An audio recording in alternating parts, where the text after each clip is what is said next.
Sekarang Ibu akan mengecek kehadiran kalian dulu kepada sekretaris. Apakah semuanya hadir? Hadir, Bu. Nah, bagus kalau hadir semua ya.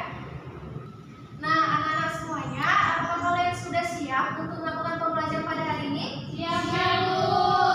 Nah, sebelum kita memasuki materi kita pada hari ini, Ibu ingin menanyakan dulu pada kalian, ada yang masih ingat nggak materi kita minggu lalu itu tentang apa? Masih ingat? Konsep asam basa ya, Bu? Iya, betul sekali ya. Nah, betul sekali. Jadi minggu lalu kita mempelajari mengenai konsep asam dan basa. Apakah ada yang bisa menjelaskan kembali apakah yang dimaksud dengan asam dan basa? Ya, Tuti, silakan. Menurut Adenius, Bu, asam adalah senyawa yang jika dilarutkan dalam air menghasilkan hapus, sedangkan basa adalah senyawa yang jika dilarutkan dalam air menghasilkan ion. Nah, betul apa yang dikatakan oleh teman kalian Tuti, bahwa asam merupakan senyawa yang jika dilarutkan dalam air akan menghasilkan ion H positif, sedangkan basa merupakan senyawa yang jika dilarutkan dalam air akan menghasilkan OH negatif. Nah, pendapat tersebut, menurut pendapat Bronsted-Lowry, asam merupakan senyawa yang molekul-molekulnya bertindak sebagai pendonor proton, sedangkan basa merupakan senyawa yang molekul-molekulnya bertindak sebagai aseptor proton. Setelah kita mengetahui apa itu asam dan basa, ada yang bisa memberikan contoh apa saja yang termasuk ke dalam asam? Ya, silakan Sinta. Mangga muda, stroberi dan nasi. Nah, betul. Terima kasih Sinta atas jawabannya. Dan teman kalian Sinta sudah memberikan contoh yang termasuk ke dalam asam. Sekarang ada yang bisa memberi contoh apa saja yang termasuk ke dalam basa? Ya, Bu. Ya, silakan Emma. Kalau basa contohnya itu seperti kapur, susu, dan juga sampo. Betul sekali apa yang dibilang Emma ya. Dari contoh-contoh yang sudah teman kalian sebutkan tadi, kira-kira bagaimana sih cara kita menentukan bahwa suatu larutan itu bersifat asam atau basa? Ada yang tahu? Nah, untuk itu hari ini kita akan membahas mengenai indikator asam dan basa. Ibu harap setelah kita belajar hari ini, siswa mampu menentukan bahan alam yang dapat digunakan sebagai indikator. Yang kedua, siswa mampu mengidentifikasi perubahan warna indikator dalam berbagai larutan. Dan yang ketiga, siswa mampu mengidentifikasi larutan asam basa dengan indikator. Anak-anak sekalian, tolong diperhatikan ya gambar yang ada di slide.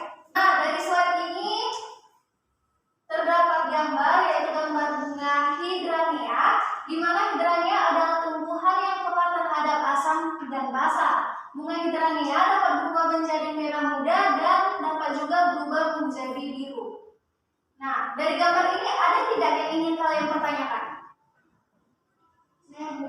Iya, Tuti, silakan.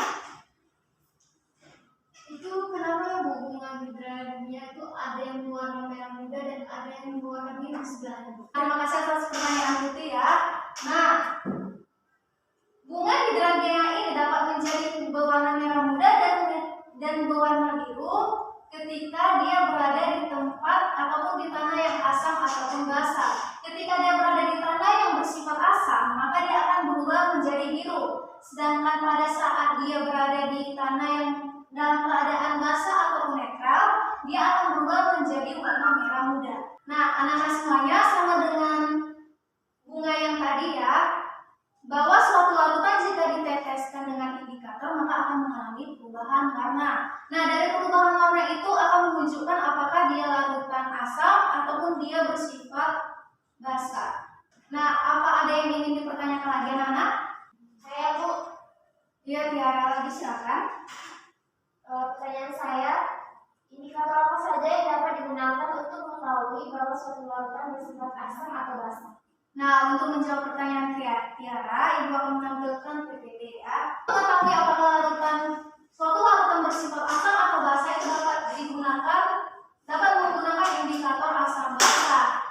Apa sih indikator asam basa itu?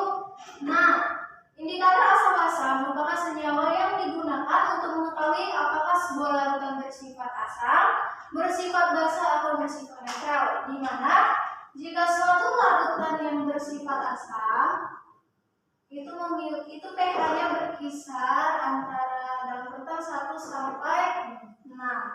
Jika dia larutan basah memiliki pH di antara 8 sampai 14. Sehingga kalau dia netral berada di pH 7. Selanjutnya, mengenai indikator asam basa, macam-macam indikator asam basa itu terbagi menjadi dua. Yang pertama indikator universal dan yang kedua adalah indikator alami. Selanjutnya, nah, apa sih Bu indikator universal itu? Nah, indikator universal adalah campuran dari beberapa indikator yang mengalami perubahan warna ataupun yang menunjukkan perubahan warna dalam larutan dalam pH tertentu. Nah, ada pun contoh-contoh indikator universal. Yang pertama, lakmus dalam trayek perubahan dari rentang 5,5 sampai 8 dengan perubahan dari warna merah sampai warna biru. Nah, kemudian metode Zingga dari trayek perubahan warnanya yaitu 2,9 sampai 4 dengan perubahan warna dari merah hingga ke kuning. Selanjutnya ada metode merah dari rentang 4,2 sampai 6,3 mengalami perubahan dari merah sampai kuning seperti metode Zingga juga ya. Nah, selanjutnya ada bromino biru dari rentang 6 sampai 7,6 yang mengalami perubahan warna dari kuning sampai biru. Yang terakhir adalah fenolphthalein dengan trayek perubahan warna yaitu 8,3 sampai 10 yang menunjukkan perubahan warna dari tidak berwarna hingga dia menjadi merah. Selanjutnya. Nah, selanjutnya adalah indikator alami. Apa sih Bu indikator alami itu? Nah, indikator alami adalah indikator yang berasal dari bahan-bahan alam ataupun bahan yang sering kita jumpai di sekitar kita. Contohnya itu adalah kunyit, bunga kembang sepatu, daun pandan dan juga daun bayam merah. Indikator alami yang digunakan dalam menguji asam basa dapat juga digunakan tumbuhan yang berupa kulit, buah-buahan, daun-daunan dan juga umbi-umbian, di mana warna pada indikator yang berubah itu tergantung pada jenis tanamannya. Misalnya bunga kembang sepatu yang berwarna merah, yang dimana ketika dia dimasukkan ke dalam larutan basah akan berubah menjadi hijau, sedangkan ketika dimasukkan ke dalam larutan yang bersifat asam, warnanya akan tetap. Sampai sini anak-anak dari penjelasan Ibu, ada nggak yang ingin dipertanyakan? Sudah, Bu. Sudah paham semuanya? Sudah, Bu. Baik, kalau sudah paham ya. Nah, anak-anak semua, walaupun Ibu sudah membagikan kelompok, di mana Ibu membagi kalian dalam 2 kelompok. Nah, sebelum kita melakukan percobaan kita, Ibu meminta kalian duduk di kelompok kalian masing-masing.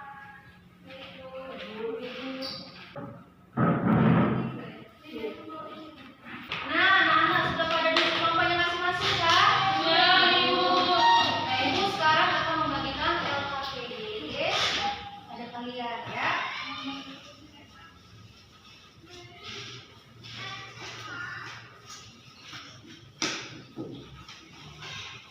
Di LKPD tersebut, coba kalian baca dan kalian cermati untuk melakukan percobaan kita. Kalian cermati langkah-langkah kerjanya gimana, oke? Baik, Ibu. Sudah dibaca LKPD-nya? Sudah, Ibu. Nah, untuk itu perwakilan setiap kelompok maju ke depan.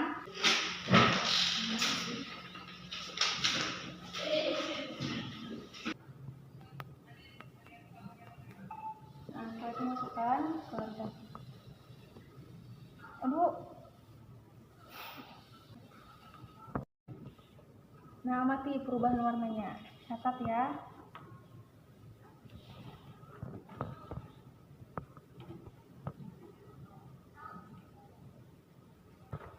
Udah, Bu.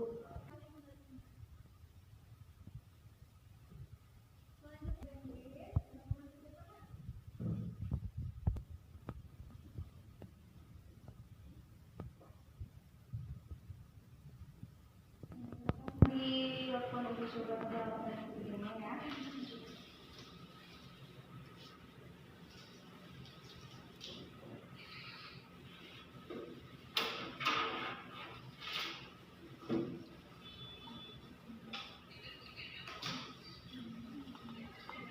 Silakan Anda kembali ke tempat duduk masing-masing. Nah, selanjutnya kepada Sinta dan Tuti, silakan maju ke depan.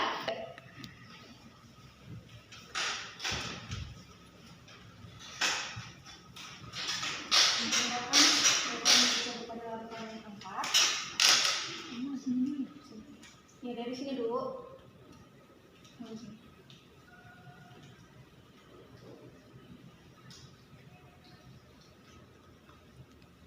Ya. Nah, kita kembali ke tempat.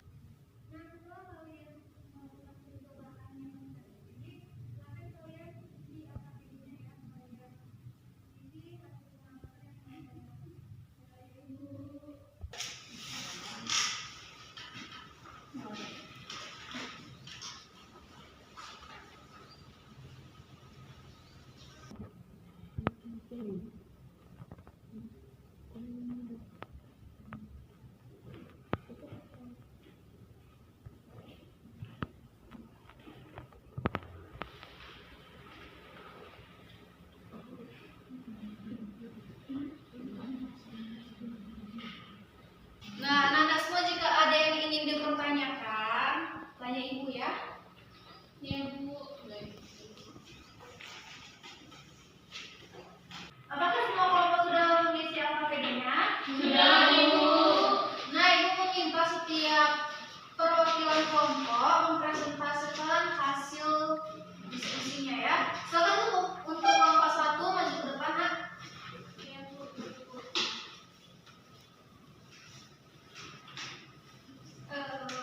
Dari percobaan yang telah dilakukan, bahwasanya ketika larutan deterjen dicampurkan dengan indikator kunyit, itu menghasilkan perubahan warna yang awalnya putih bening menjadi merah keunguan. Begitu juga dengan larutan sabun, ketika dicampurkan dengan indikator kunyit berubah warna. Yang awalnya berwarna hijau menjadi merah keunguan. Nah, sedangkan untuk larutan jeruk dan juga belimbing huruf, ketika dicampurkan indikator kunyit tidak terjadi perubahan warna. Baik, terima kasih kepada Emma, silakan dulu. Nah, bagaimana dengan kelompok 2? Apakah jawabannya sama dengan Emalia? Kelompok 1? Sama, Bu. Nah, kalau sama berarti sudah diwakilkan dengan Emma ya. Nah, kita kasih aplaus dulu kepada kelompok 1 ya. Kita sudah membahas mengenai indikator asam basa dan telah melakukan percobaan. Jadi ibu ingin meminta salah satu dari kalian menyimpulkan pembelajaran kita pada hari ini. Ada yang ingin menyimpulkan? Nah, Bu. Ya, silakan, Putih. Jadi dari pembelajaran kita hari ini dapat disimpulkan bahwa indikator adalah zat yang menunjukkan sifat asam, basa, atau netral pada suatu larutan, dan dia terbagi menjadi 2, indikator alami dan buatan. Contoh dari bahan alami yang dapat dijadikan indikator alami yaitu kunyit. Dan jika warna larutan tidak berubah, maka larutan tersebut bersifat asam, sedangkan jika dia berubah, maka larutan tersebut bersifat basa. Maka larutan yang bersifat asam berdasarkan percobaan adalah jeruk nipis dan belimbing huruf, sedangkan larutan yang bersifat basa adalah deterjen dan sabun. Oke, bagus sekali. Terima kasih ya atas jawabannya. Nah, ibu tambahkan sedikit lagi ya, di mana indikator itu kan sudah dijelaskan bahwa indikator terbagi menjadi 2, yaitu indikator alami dan indikator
kasih. Selamat siang.